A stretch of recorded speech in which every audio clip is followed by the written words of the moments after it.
ছিল শ্রাবণ মাসের শনিবার, তার সাথেই আগের দিন থেকে টানা বৃষ্টি চলছে তো চলছে। বৃষ্টি আর নিরামিষ দুটোই যখন একই দিনে চলে আসে তখন কেন জানি না খিচুড়িটাই আমার প্রিয় খাবার হয়ে যায়। দুপুর বিকেল রাত তিন বেলায় যেন মনে হয় শুধু খিচুড়িই খেতে থাকি। টুকাই বাবুর তো বেশিরভাগ দিনই দুপুরে খিচুড়ি হয়ে থাকে। আজ দুপুরে আমি আর মাও খিচুড়ির দলে যোগ দিয়ে দিলাম। তাই আজ বাচ্চা থেকে বড় সবার খিচুড়ি একসাথে করে নেব।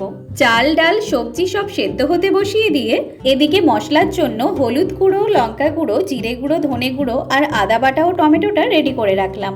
আমার ছেলের খাবারে তো আবার লবণ দেওয়া হয় না, তাই চাল ডাল সবজিটা লবণ ছাড়াই সেদ্ধ করে নিয়েছি। সবকিছু ভালোভাবে সেদ্ধ হয়ে যাওয়ার পরে ওর খাওয়ার জন্য খানিকটা তুলে নিয়ে এবারে বাকি খিচুড়িটাতে স্বাদমতো লবণ এবং কিছুটা চিনি দিয়ে ভালো করে মিশিয়ে মিনিট 5 জন্য ফুটিয়ে নেওয়ার পরে আগে থেকে করে রাখা মশলাটা তেলের সাথে কষিয়ে নিয়ে এখন খিচুড়িতে দিয়ে দিলাম।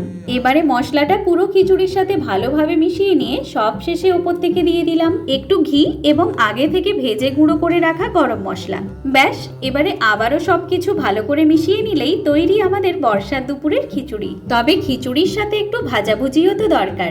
আজ আর বেগুনি নয়, বাড়িতে আগে থেকে বানিয়ে রাখা নকশা বড়ি কয়েকটাই ভেজে নিলাম। তো এবারে খাওয়া যাক, আসবো পরের ভিডিও নিয়ে। আজকের জন্য টাটা।